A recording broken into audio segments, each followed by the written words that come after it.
نحمده ونصلي ونسلم على رسوله الكريم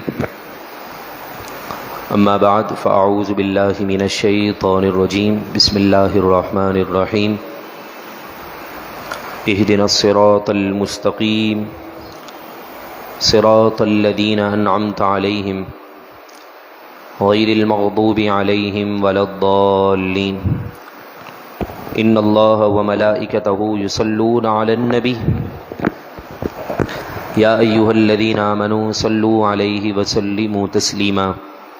اللهم صل على سيدنا ومولانا محمد معدن الجود والكرم وآله وصحبه وبارك وسلم والحبيب الذي ترجى شفاعته لكل هول من الأهوال مقتحم يا من يشفع عند حضرة طه اشفع لنا يا أوجه الشفعاء نظرت إلى بلاد الله جمعا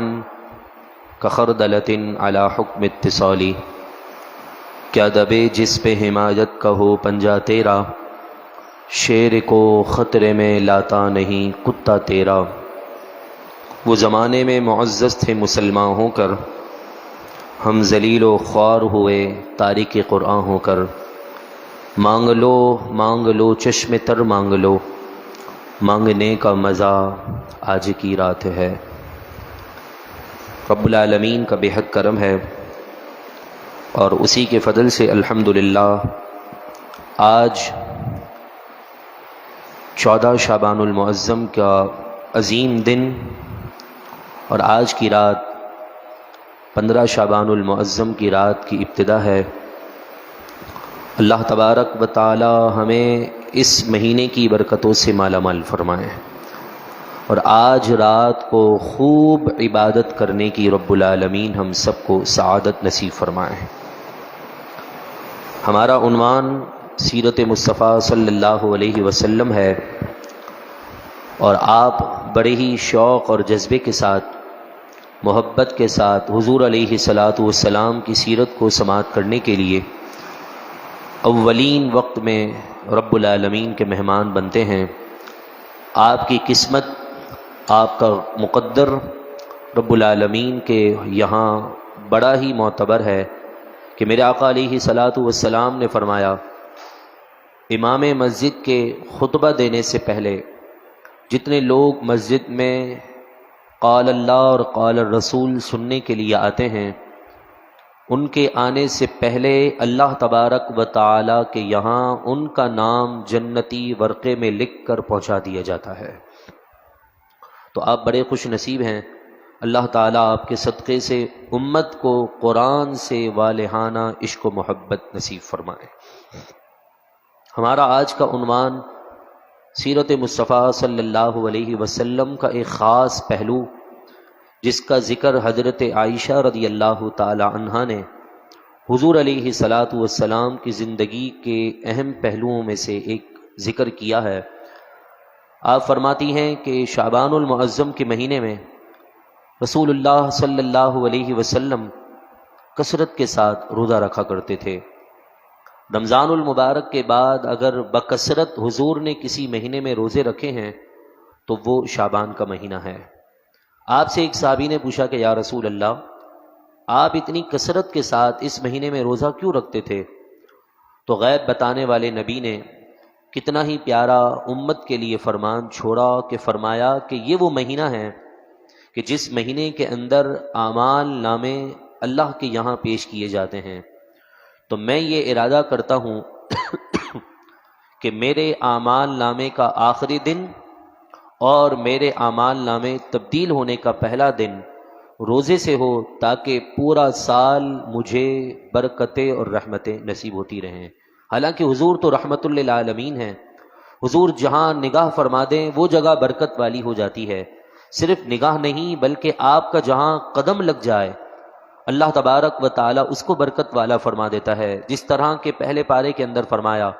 وَاتَّخِذُوا مِن مَّقَامِ إِبْرَاهِيمَ مُصَلَّى، ابراہیم کے کھڑے ہونے کی جگہ کو، اس کے قریب کی جگہ کو مصلی بنا لو، جائے نماز بنا لو، نماز کی جگہ بنا لو۔ علماء نے لکھا کہ جب حضرت ابراہیم کے قدم کی یہ برکت ہے کہ اس کے قرب میں آ کر نماز پڑھنے سے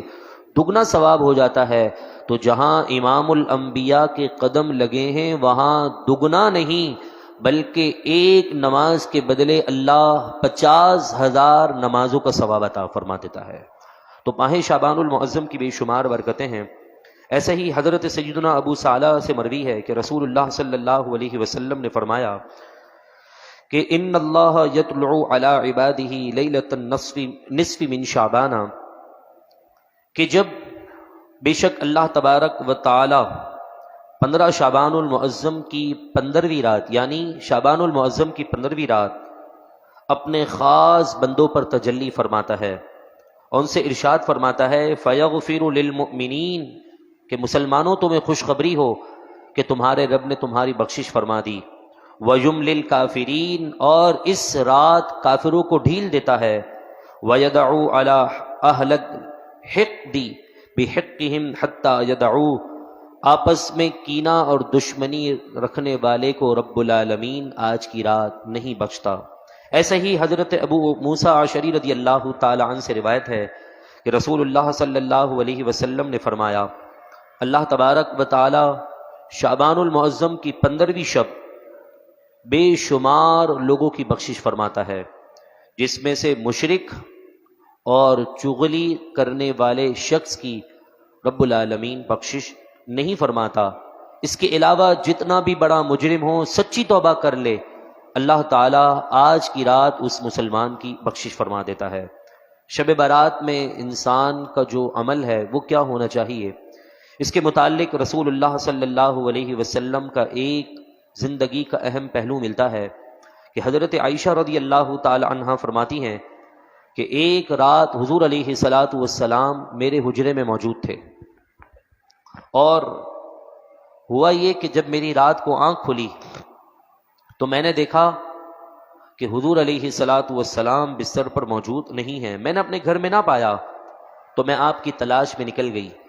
میں کیا دیکھتی ہوں کہ آپ مدینہ منورہ کے قبرستان میں موجود ہیں، اور جیسے ہی حضور کو کسی کی چلنے کی آہٹ محسوس ہوئی پہچان گئے۔ حضرت عائشہ رضی اللہ تعالی عنہا سے میرے محبوب نے فرمایا کیا تو اس بات کا خوف رکھتی ہے کہ میں جو ہے وہ تیری باری کسی اور کو دے دوں گا؟ تجھے اللہ اور اس کے رسول کا خوف ہونا چاہیے۔ حضرت عائشہ رضی اللہ تعالی عنہا فرماتی ہیں کہ یا رسول اللہ، میں نے تو کوئی ایسی بات سوچی ہی نہ تھی کہ آپ کسی اور زوجہ کے یہاں چلے جائیں گے، بلکہ میں تو آپ کو ڈھونڈنے کے لیے اس لیے نکل آئی کہ کہیں کوئی آپ کو دشمن تکلیف نہ دے۔ رسول اللہ صلی اللہ علیہ وسلم نے حضرت عائشہ رضی اللہ تعالی عنہا سے فرمایا کہ اے عائشہ، آج کی رات، کیونکہ وہ 15 شعبان المعظم کی رات تھی، فرمایا کہ آج کی رات اللہ تبارک و تعالی آسمان دنیا پر تجلی فرماتا ہے، اور بنو کلب کی بکریوں کے بالوں کے برابر میری امت کے گناہ گاروں کی بخشش فرمائے گا، مگر ان میں سے کچھ ایسے فرد ہیں جن کی رب العالمین بخشش ہرگز نہیں فرمائے گا اور نہ ہی ان پر نظر رحمت فرمائے گا۔ لہذا ہمیں چاہیے کہ ہم اس رات قبرستان جائیں۔ قبرستان جانے کے جہاں فوائد ہیں، وہاں آج کل قبرستان ہمارے یہاں جو عموماً بن چکے ہیں، اس کی حالت یہ ہے کہ انسان ثواب کمانے جاتا ہے، گناہ کما کے آ جاتا ہے۔ ہمارے یہاں قبر پر قبر بنائی جا رہی ہیں، اور اگر کسی کی رشتہ دار کی پرانی قبر ہو جاتی ہے تو قبرستان کے رکھوالے اگر محسوس کرتے ہیں وہاں راستہ بنا دیتے ہیں کہ لوگ آنا جانا وہاں کرتے رہیں۔ رشتہ دار کی قبر پر جانا سنت ہے یہ کہیں نہیں لکھا، قبرستان میں جانا سنت ہے۔ ہاں، آپ کو ایسا محسوس ہوتا ہے کہ آپ اپنے رشتہ دار، اپنے والد، اپنے بھائی، اپنی والدہ، اپنی اولاد کی قبر تک آسانی کے ساتھ جا سکتے ہیں، کسی کی قبر پر پاؤں نہ پڑے، کسی کی قبر کے اس تختی پر جہاں اللہ اور اس کے رسول کا نام ہو وہاں پاؤں نہ پڑے، تو بہتر یہ ہے کہ آپ اپنی والدہ، والد، رشتہ دار کی قبر تک چلے جائیں۔ اور اگر آپ کو ایسا لگتا ہے کہ آپ کے والد کی قبر تک پہنچنے میں بہت سے مسلمانوں کی قبر کو پھلانگنا پڑے گا، ان کی قبر پر پاؤں رکھنا پڑے گا، تو بہتر یہ ہے کہ آپ قبرستان کے کنارے کھڑے ہو کر انہیں سلام پیش کریں، ان کے لیے دعائے مغفرت کریں کہ میرے محبوب نے فرمایا جب کوئی مسلمان قبرستان پر داخل ہو تو اس طرح ان کے لیے سلامتی کی دعا کرے، السلام علیکم یا اہل القبور، تو میرے محبوب نے فرمایا آخری قبر والے کو بھی سلام پہنچتا ہے اور آخری قبر والا بھی اس انسان کو جواب عطا فرما دیتا ہے۔ تو ہمارے جو اس رشتہ دار اس قبرستان کے بیچ میں ہوں گے تو بہتر یہ ہے کہ انسان قبرستان آج کی رات جائے مگر گناہ کما کر نہ آئے۔ عموماً ایسا دیکھا گیا ہے کہ لوگ قبرستان جاتے ہیں نا تو وہاں بھی دنیاوی باتیں چل رہی ہوتی ہیں، بھیڑ ہوتی ہے، رش ہوتا ہے، لائن میں لگے ہوتے ہیں، آہستہ آہستہ قدم آگے بڑھ رہے ہوتے ہیں، تو باتیں دنیاوی قبرستان میں چل رہی ہوتی ہیں۔ حالانکہ قبرستان میں جانے کا جو مقصد ہے نا وہ اپنی موت کو یاد رکھنا ہے۔ میں آپ سے پوچھنا چاہتا ہوں، بلکہ میں اپنے آپ سے پوچھتا ہوں، میرے رشتہ دار پچھلے ایسے تھے جو آج ہمارے درمیان تھے، ہو سکتا ہے پچھلے شعبان المعظم کو ان سے ملاقات بھی ہوئی ہو اور آج کی 15ویں شب کی وہ اپنی سکون اور اطمینان والی جگہ میں جا کر قیامت کی صبح تک کے لیے آرام کے لیے چلے جا چکے ہیں۔ آپ کے بھی سینکڑوں رشتہ دار اڑوس پڑوس نمازی چلے گئے ہوں گے۔ تو آج کی رات وہ رات ہے کہ جس کے اندر فیصلہ کر دیا جائے گا۔ چنانچہ غنیب الطالبین کے اندر حضور غوث اعظم رضی اللہ تعالی عنہ فرماتے ہیں 15 شعبان المعظم کی وہ رات ہے کہ جس رات میں کون مردہ ہونا ہے اور کون زندہ ہونا ہے اس کے نام تحریر کر دیے جاتے ہیں۔ آج کی رات میں بازار میں کفن تیار ہو کر سل کر تیار ہو چکے ہوتے ہیں، لیکن اس کو پہننے والا دنیا کی غفلت میں مشغول ہوتا ہے۔ پچھلے سال 15 شعبان المعظم کا دن مغرب کی نماز کے بعد جب عشاء کی نماز کے بعد جب میں یہاں سے جا رہا تھا تو شاید آپ کو یاد ہو کہ نہ ہو، بلوچ کالونی کے جو یہ پل ہے وہاں پر ایک ٹرک والے نے ایک بائک والے کو کچل دیا تھا اور منٹوں میں اس بندے نے اپنی جان دے دی۔ میں وہاں کھڑے کھڑے یہ بات سوچ رہا تھا کہ کل کی رات اس نے کس طرح گزاری ہوگی معلوم نہیں، لیکن جو حضور غوث اعظم کا فرمان ہے کہ کفن تیار ہو کر بازار میں آ چکے ہیں مگر پہننے والا غفلت میں ہے، حسن ظن تو یہی ہوگا کہ اس نے پوری رات عبادت میں گزاری ہوگی، مگر یہ موقع میرے ساتھ بھی اور آپ کے ساتھ بھی آ سکتا ہے کہ آج کی رات ہمارے بارے میں فیصلہ کر دیا جائے کہ ہم مردوں میں ہوں گے اگلے سال تک کہ اگلے سال تک زندوں میں ہوں گے۔ کون پیدا ہونے والا ہے اس کا نام بھی آج رات تحریر ہو جاتا ہے، کون اس سال حج پر جانے والا ہے بے شمار اصحاب رسول کے قول کے مطابق آج رات میں فیصلہ کر دیا جائے گا۔ اس سال کون مدینہ کتنی مرتبہ دیکھے گا آج کی رات میں لکھ دیا جائے گا۔ تو آج کی رات دوستوں میں، باتوں میں، رشتہ داروں کے درمیان بیجا موبائل کو استعمال کرنے میں یا پھر ہوٹلوں کی زینت یا پھر کوئی اور گیدرنگ کی زینت بننے کے بجائے بہتر یہ ہے کہ انسان آج کی رات اپنا مقدر اچھے انداز میں لکھوا لے۔ آگے اللہ کے محبوب علیہ الصلاۃ والسلام کا فرمان ہے کہ فرمایا آج کی رات رب العالمین بنو کلب کی بکریوں کے بالوں کے برابر مسلمانوں کی بخشش فرماتا ہے، اور یہ اعلان عام ہے کہ ہے کوئی معافی کا طلبگار کہ اسے معاف کر دیا جائے، ہے کوئی بخشش کا طالب کہ اسے بخش دیا جائے، ہے کوئی سوال کرنے والا کہ اس کے من کی مراد اسے عطا کر دی جائے۔ آج کی رات کسی کو خالی نہ لوٹایا جائے گا، اور فرمایا کہ ہاں آج کی رات کچھ بد نصیب لوگ بھی ہیں، کچھ محروم لوگ بھی ہیں کہ جن پر اللہ تبارک و تعالی اپنی رحمت خاص نہیں فرماتا۔ مشرکن فرمایا پہلا مشرک، مشاحن دوسرا فرمایا کینہ رکھنے والا۔ ہم تو چھوٹی چھوٹی بات پر ایک دوسرے کے لیے دل میں نفرت رکھ لیتے ہیں اور پھر معافی مانگنے کو بھی عار سمجھتے ہیں۔ دو لفظ کہ بھائی اللہ کے لیے مجھے معاف کر دینا، یہ بظاہر دو مختصر سے سینٹنس ہیں، مجھے معاف کر دینا اللہ کے لیے، بس یہ کہنے کے لیے جگرا بڑا چاہیے ہوتا ہے۔ ہم بڑے بڑے کام کر دیتے ہیں مگر چھوٹے کام کرنے میں عار محسوس کرتے ہیں۔ میدان فتح کر لیں گے لیکن مسجد میں پڑے ہوئے کچرے کو اٹھا کر باہر پھینک دینا ہم اس کے اندر شرم محسوس کریں گے۔ تو فرمایا کہ کسی مسلمان کے لیے آپ کے دل میں کینہ ہو یا پھر اس کے دل میں آپ کے لیے یا آپ کے دل میں اس کے لیے کوئی بغض اور کینہ ہو تو آج رات آنے سے پہلے ہمارے بزرگان دین کا طریقہ تھا کہ وہ معافی مانگ لیا کرتے تھے۔ پھر فرمایا کہ آج کی رات جس کی بخشش نہیں ہوگی وہ ہے قطع تعلقی کرنے والا۔ اس نے مجھے گھر پر دعوت پر بلایا، عزت نہیں دی، مجھے کھانے کا نہیں پوچھا۔ اتنی باتوں پر مسلمان ناراض ہو جاتے ہیں۔ اس نے میرے سے منہ سے ہی بات ہی نہیں کی، میں کیسے اس سے بات کر لوں؟ اللہ اکبر۔ کل ایک بھائی مجھے ملے، مجھ سے کہنے لگے کہ جی سحری کا کوئی بندوبست کروا دے میرے لیے۔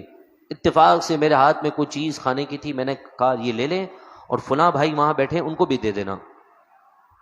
ایسے موقع پر انسان کو تکبر شان کے لائق نہیں ہے کہ کل کی رات یعنی آنے والی رات، آج کی وہ رات معافی مانگنے کی رات ہے، مگر وہ کہنے لگے میری ان سے بات نہیں ہے۔ میں کرو آپ کو دینا ہے تو دو، ورنہ میں ان سے بات نہیں کروں گا، یہ بھی آپ لے جاؤ۔ مجھے بڑا دکھ ہوا۔ میں نے سوچا کہ آج مسلمان کیا اتنا بھی گر سکتا ہے کہ چھوٹی سی انا کی خاطر۔ جھگڑا کس بات پر تھا؟ آپ کو خود افسوس ہوگا کہ جھگڑا اس بات پر تھا کہ میں ہمیشہ اس کو چائے پلاتا تھا، اس نے پرسوں رات مجھے چائے نہیں پلائی۔ آج مسلمان اتنی سی چھوٹی سی بات پر اپنے ظرف کو بیچ ڈالے گا۔ تو فرمایا کہ آج کی رات اللہ تبارک و تعالی جس پر نظر رحمت نہیں فرمائے گا وہ ہے اپنی ذات کے خاطر رشتہ داروں سے تعلق ختم کرنے والا۔ موقع ہے، ہم نماز مغرب یعنی نماز جمعہ سے فارغ ہوں گے، ابھی تو 2:15 کا وقت ہوگا۔ اپنے رشتہ داروں کو ایک ایک میسج کر دیں، رسمی میسج نہ ہو، سچے دل سے توبہ ہو، اس کے حضور سچی معافی ہو، اور اپنے رشتہ دار کو، اڑوس پڑوس والوں کو اپنی ذات کی وجہ سے، دین کے معاملے کی وجہ سے نہیں، ذات کی وجہ سے اگر کسی سے دشمنی ہو گئی یا آپ سے کوئی دشمنی رکھتا ہے، ذات ہے، اپنی ذات، اپنی انا، اس کی خاطر آپ پہل کر دیں۔ میرے محبوب فرماتے ہیں جھکنے سے عزت میں کمی آئے تو بچی عزت مجھ محمد عربی سے قیامت کے دن آ کے لے جانا۔ یعنی جھکنے سے فائدہ ہی فائدہ ہے، عزت میں اضافہ ہے۔ فرمایا کہ آج کی رات جہاں اور بدنصیب لوگ ہیں جن کی بخشش نہیں ہوگی، ایک وہ ہے جو تکبر سے کپڑا لٹکانے والا ہو۔ آپ نے دیکھا ہوگا ہمارے یہاں رسم و رواج ہے، کلف والا کپڑا پہنتے ہیں کہ جس میں ذرا بھی خرابی نہیں آنی چاہیے۔ تکبر رب کو پسند نہیں ہے۔ واللہ لا يحب المتکبرین، رب العالمین تکبر اور بڑے بولنے والوں کو پسند نہیں فرماتا۔ وَلَهُ الْكِبْرِيَاءُ فِي السَّمَاوَاتِ وَالْأَرْضِ، ساری کبریائی، ساری بلندی رب العالمین کے لیے ہے جو آسمان و زمین کا پالنے والا، پالن آر ہے۔ ہم باتوں باتوں میں بڑے بول دیتے ہیں، اور یہ بڑے بول ہمیں نقصان نہیں تو ہماری نسلوں کو ضرور نقصان پہنچائیں گے۔ لہذا بڑے بول سے سچی توبہ کرنی ہے۔ اور آگے فرمایا وہ شخص جو ماں باپ کا نافرمان ہو، آج کی رات اس اولاد کی بھی بخشش نہیں کی جائے گی۔ اس جرم میں تو بہت سے لوگ شامل ہیں۔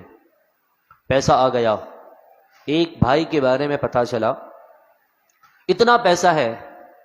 کہتے ہیں اس کے پاس 8 سے 10 فیکٹریاں ہیں۔ کہنے والے کہتے ہیں کہ اس کو بال بنانے کا بھی ٹائم نہیں ملتا، یہ ایک محاورہ ہے، لیکن اس کے والد بستر پر ہیں، والد کی خواہش ہے کہ میرا بچہ میرے پاس دن میں کچھ دیر کے لیے ضرور آ کر بیٹھے، لیکن بیٹے کے پاس باپ کے قریب بیٹھنے کا وقت نہیں ہے۔ 2 نوکر رکھ دیے ہیں صبح اور شام کے لیے، بڑے ہاسپٹل سے اس نے بڑے بڑے ڈاکٹر سے علاج بھی کروا رہا ہے، لیکن باپ کے پاس بیٹھنے کا وقت نہیں ہے۔ میں آپ سے پوچھتا ہوں ایسی دولت کا یا ایسے باپ کی وہ اولاد ہونے کا فائدہ کیا ہے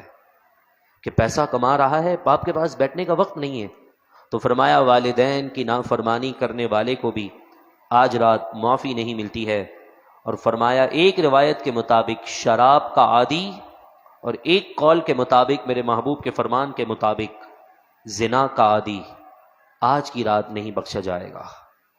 توبہ کر لیجئے، سچی توبہ ہو۔ توبہ کی شرائط میں یہ ہے کہ جس گناہ سے توبہ کر رہے ہیں کبھی اس کی طرف آنکھ اٹھا کر بھی نہیں دیکھیں گے، کبھی اس کی طرف جانے کی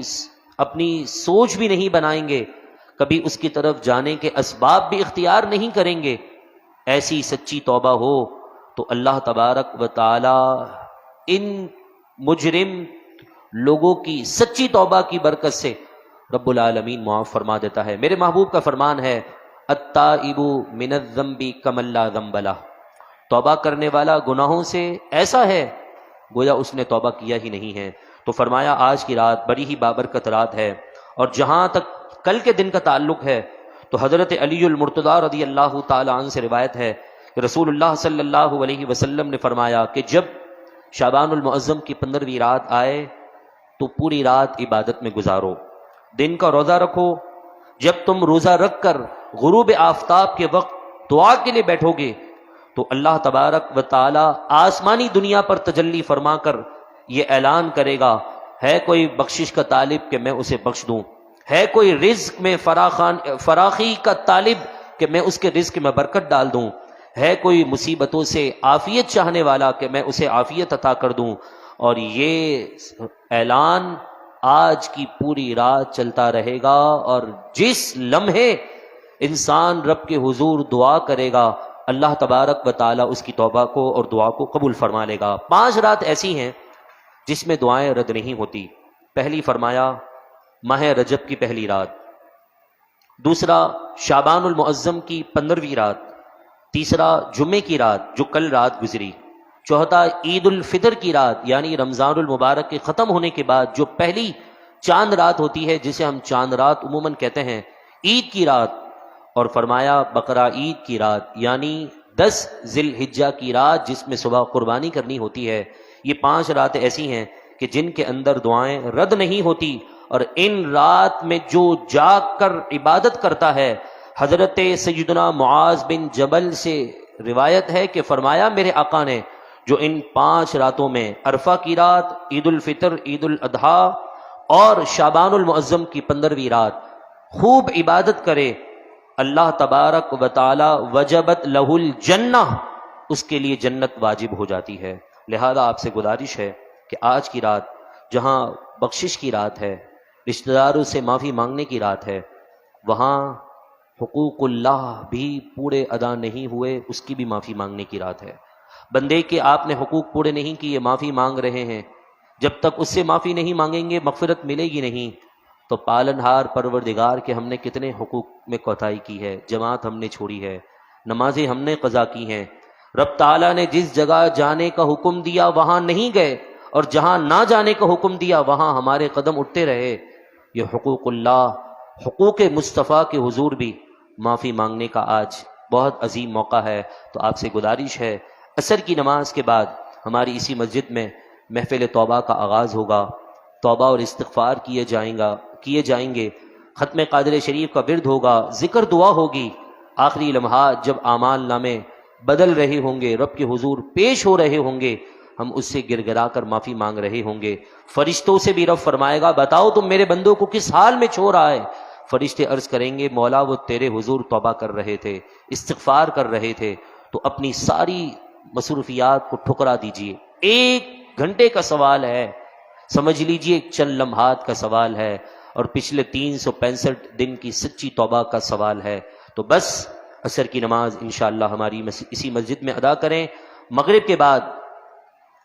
بزرگان دین کے معمول کے مطابق 6 نوافل ادا کیے جائیں گے۔ ویسے تو عشاء کی نماز کا وقت عام دنوں میں ہماری مسجد میں 8:30 بجے ہے، مگر